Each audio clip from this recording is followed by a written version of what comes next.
Welcome to today's Seidokan Saturday. So moving on now, we looked at the bunkai for the first two moves of Pinan Nidan. We're going to look at the section now where on the embusen, or the line of performance, we come down the front with the low block and then the three high blocks. We're going to break that up a little bit. We'll look at a couple of variations on it, but mostly show you exactly what it is I require for my testing process for them to know about these particular techniques. Okay, so Holly, shimasu. So when we're in the kate, if I've gone here, punch, turn, we're here, punch. My next move is the low block in my zenkutsudachi, my front stance. So she's going to attack with a maigeri, front kick. Hey! I do my low block in my front stance. From here, I'm going to step in and do a high block. Now, if she has her guard up and her balance, a variety of things can happen. But if I just step forward and start my high block, this hand protects me from whatever her hands might be doing. This hand begins the high block and ends up as a punch. Then I could bring it up and it's still a punch. Or I could finish and it becomes a forearm shiver with my angle of my forearm matching the angle of her jaw into the neck.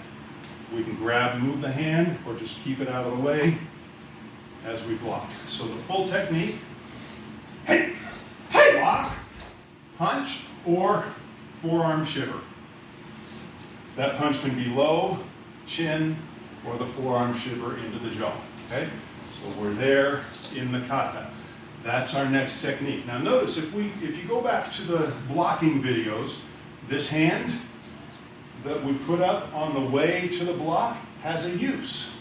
The reason I don't bring my arm here and lift is because it's weak.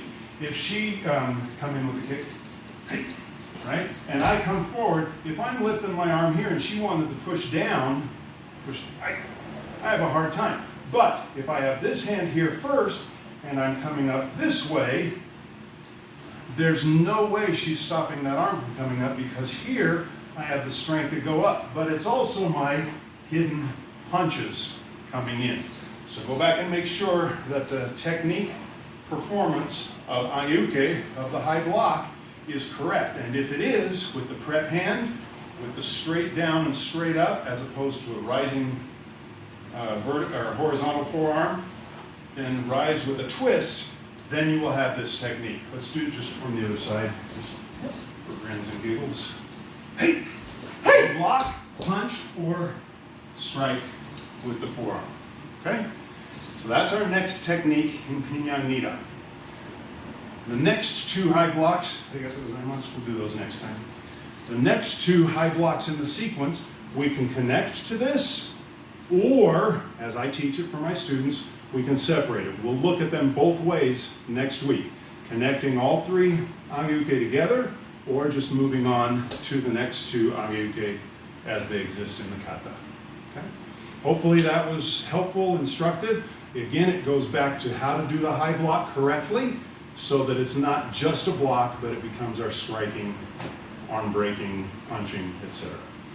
Thank you for joining, and as always, until next Saturday, keep practicing.